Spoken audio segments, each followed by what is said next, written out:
You here? So she's coming right down. Oh, she's coming right down. Oh, here she is.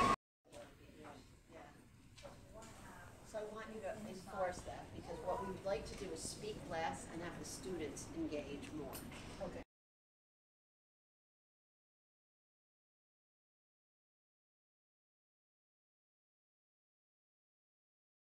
I believe it. That is a really, really nice guacamole. Chicken, vegetarian, or vegan?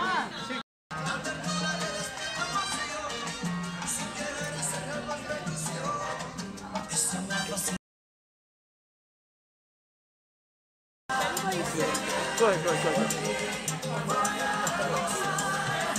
I know. Demonstration last week demanding that we do get a cafeteria. Whether it's the issue of the Toussaint family. Basic things.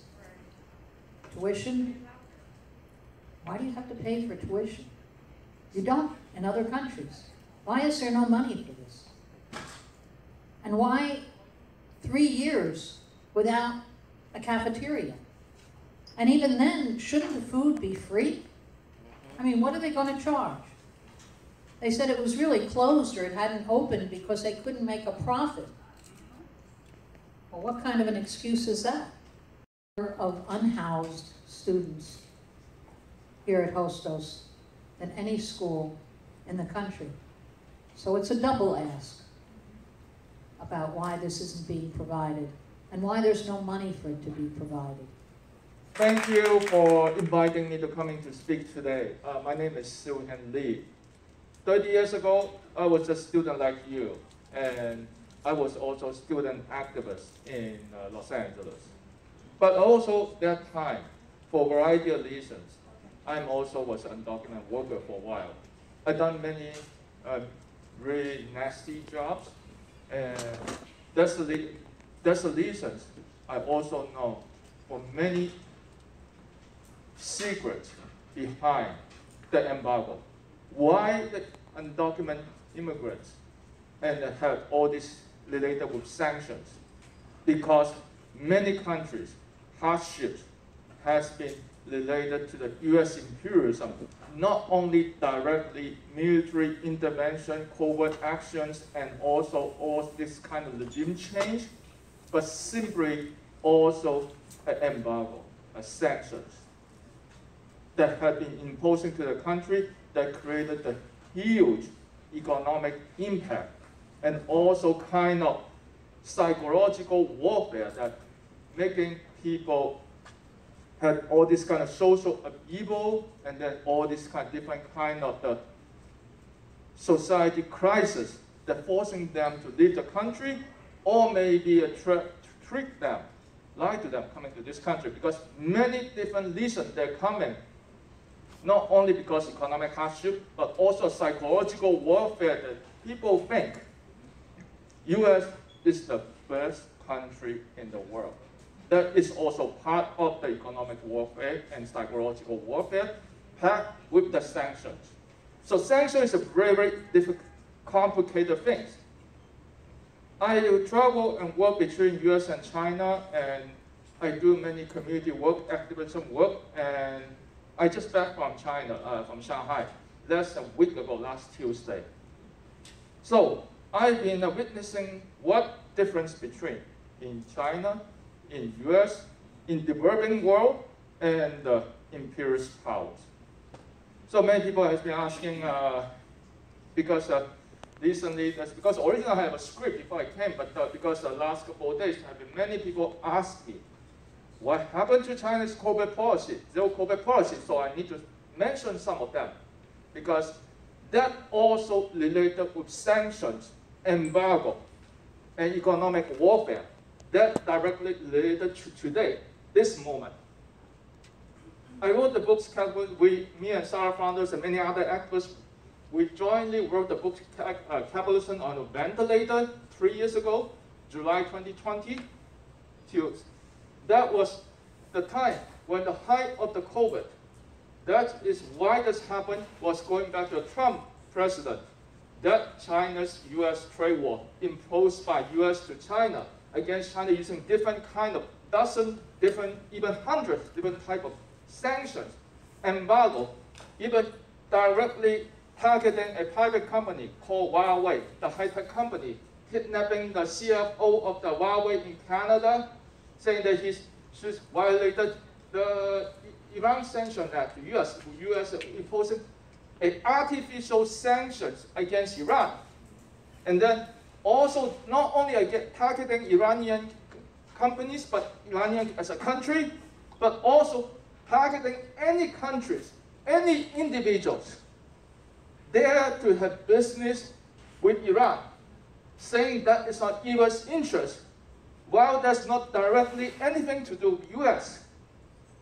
That's the reason why U.S. imperialism, when they said, I can do whatever the crap I want to do, then they can impose the long arm to anyone down to the knees to listen to, need to listen, otherwise you're going to suffer major consequences.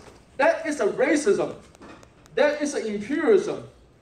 That's making people of color in other parts of developing countries thinking like a white people in the US is a superior. So that's the reason I'm very angry. I'm very furious about this happening. So I know I don't want to spend more time, but I want to make short about what's happening. China's zero COVID policy has been successfully saving hundreds of thousands of people from infected and large millions of people. And also protecting the people's life and also protecting, guarantee the economic development. When I said you are saying that they doesn't since that COVID is stopping in this country, there's more people died last year than previous year, even though there's vaccines at the world. Doesn't mean vaccine doesn't work. I will support the vaccine. We are not anti-vaccines. But there's lots of barrier in this country. But they need to find boogeyman. They need to find a way to excuse. So 3 years ago, they created the myth of so-called Wuhan virus, China virus racism. They created massive anti-Asian violence in this country. That is another form of sanction. You can call this as sanction. I'm sorry. Okay. Question. Okay. Sanction within the country against a different ethnic community, fighting with ethnic community. When we are right now in Bronx, one of the worst, one of the poorest, even I didn't know that your campus doesn't have cafeteria. That was shocked me. That it's really shocked me. It shocked me. Shocked me. Yeah, so and then they just want to move. They want to just blaming others instead of they doing to find a solution. That is another form of racism, another form of sanction within internally against a different ethnic community in this country. Want to be fighting each other instead of fighting the reason who made this, the U.S. imperialism, multi-greedy corporation, which have made lots of money during the COVID.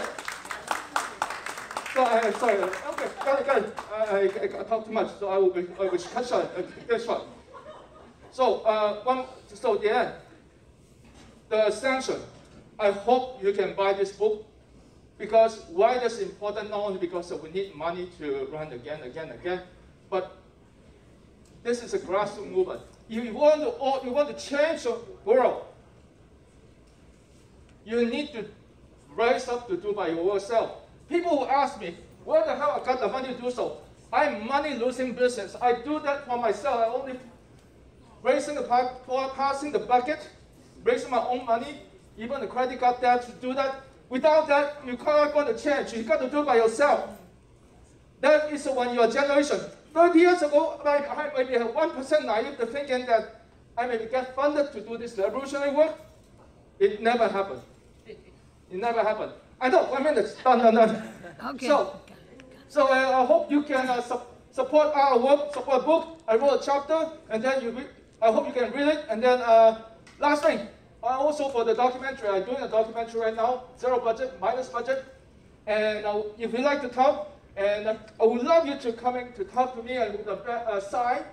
And anyone volunteer to do, I'm going to give a really nice revolutionary pin from China. Thank you so much.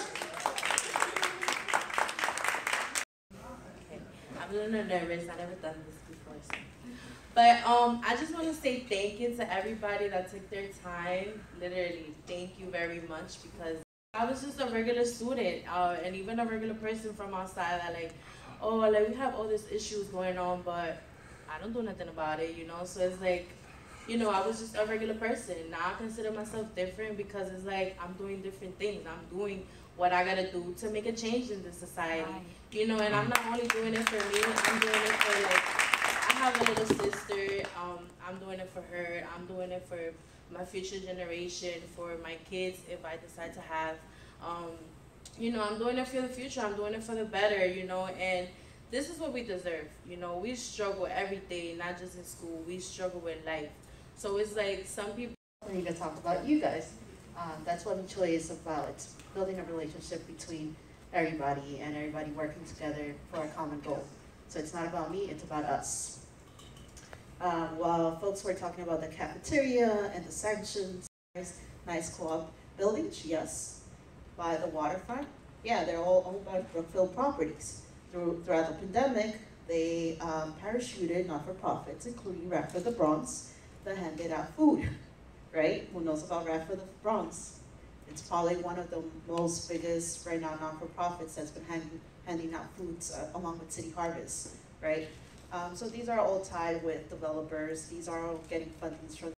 If you know how to use the MTA, who knows how to use a MetroCard? Everybody, right? Rides the subway, buses. People just drive. They don't have a clue about food as well. Oh my gosh, and also we all feeling like awake. It's like dark and rainy all day. We feeling all right? All right, so I'm gonna test it. This might show my age just a little. Ready to go! Yeah, there it is. Now. No